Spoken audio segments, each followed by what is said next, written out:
Hi, my name is Stanley O'Rourke, and this is my short video about my chosen species, the barn owl. I'm here in the southern uplands of Scotland, which is a perfect habitat for barn owls. Barn owls are called barn owls because they like to shelter in barns and derelict buildings. This part of Scotland is in the biome known as grassland. It is in this biome you'll find barn owls flying gracefully in the wind and making their nests in barns. There are 5 types of biomes. The main 5 types of biomes are aquatic, forest, desert, tundra and grassland. These can be further subdivided. A biome is a large area of land that is classified based on the climate, plants and animals that make their home there. This map shows the distribution of the world's biomes and some of their sub-classifications. Tundra is a biome where tree growth is hindered by low temperatures and short growing seasons. Examples of animals found in tundra are reindeer, polar bears and Arctic foxes. In tropical rainforests, there is no dry season. The conditions are good for a wide variety of animals, such as big cats, reptiles, birds, apes, and primates. The desert biome is an ecosystem that forms due to a low level of rainfall. Animals find it hard to survive here, but some, such as camels, have adapted. The aquatic biome is the largest of all the world's biomes. It occupies about 75% of the Earth's surface area. Coral reefs, rich in marine life, are struggling to survive due to global warming and pollution. The biome grassland includes savanna and temperate grassland.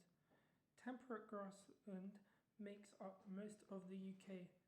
UK habitats can be divided into coastal, lowland grassland, heathland, wetlands, uplands and lowlands. The rolling hills of grassland is where you'll find the barn owl.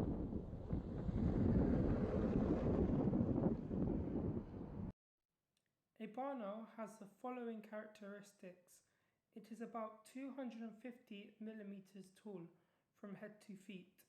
It has fantastic hearing with a heart-shaped face that collects sound to funnel it towards invisible ears. This helps it pick up the sound of prey. It has a flexible neck, so its head can turn a full 180 degrees when looking for prey. The barn owl's wings span is 850 millimeters and it has long legs which can reach prey. It has long toes and sharp talons with powerful feet for gripping prey. Feathers are white on the underneath and light brown and black on the back. It is perfectly adapted for hunting. Its colour makes it invisible against the pale sky from below and camouflaged against the grassland from above. It has binocular vision, which is why its eyes are at the front of its face. It can spot prey from miles away due to its very good eyesight. The barn owl is found almost everywhere in the world except polar and desert regions, in Asia, north of the Himalaya, most of Indonesia and some Pacific islands. This image shows in green where it is native and nests. Purple shows where it is only rarely found, and the white areas represent where there are no barn owls. The barn owl is nocturnal over most of its range, but in Britain and some Pacific islands it also hunts by day. Breeding takes place at varying times of the year according to locality. Barn owls usually mate for life unless one of the pair is killed. The female does all the incubation. She and the young rely on the male to find food. Factors that affect the well-being of a barn owl can be split into biotic and abiotic factors. Biotic factors are the living parts of an ecosystem. In an ecosystem, every life form affects all the others. Biotic factors includes all animals and plants, fungi and bacteria. Abiotic factors are the non-living factors in an ecosystem. Examples are weather and water.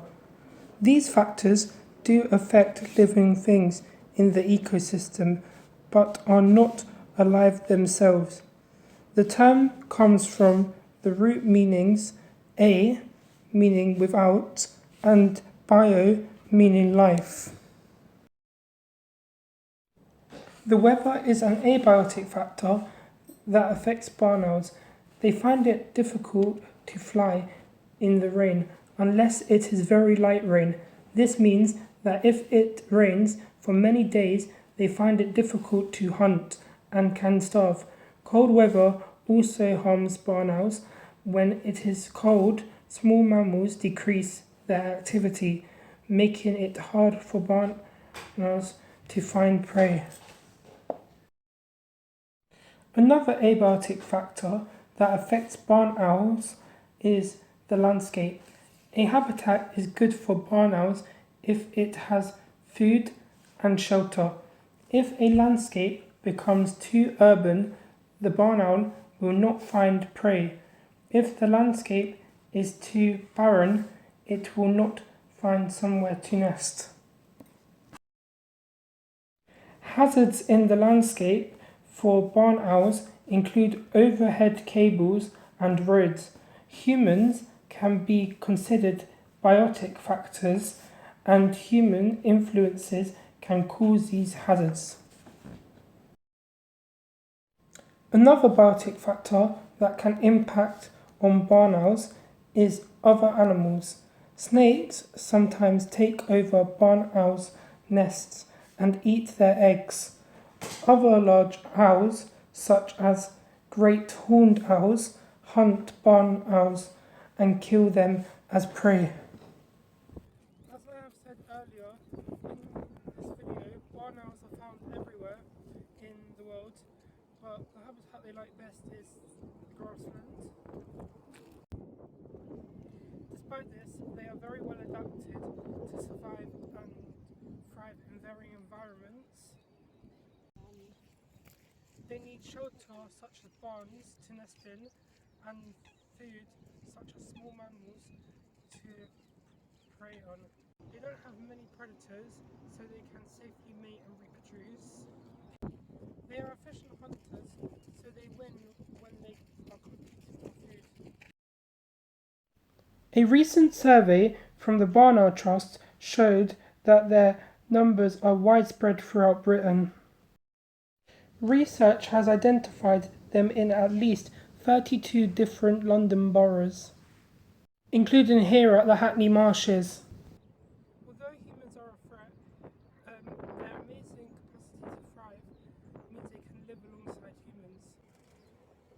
Here in the Hackney Marshes and the Walthamstow wetlands, barn owls have been spotted out catching the wind, flying over dog walkers and rowers on the River Lee.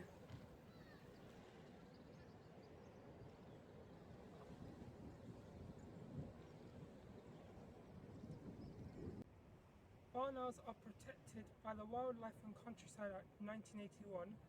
This means that disturbing their nesting sites is against the law. Sadly, planning laws have changed recently, which means barns used by barn owls can be knocked down outside breeding season. This might have an impact on numbers in the future, and I only hope I can keep coming to this local wildlife area and still have the chance to see barn owls in the wild in years to come.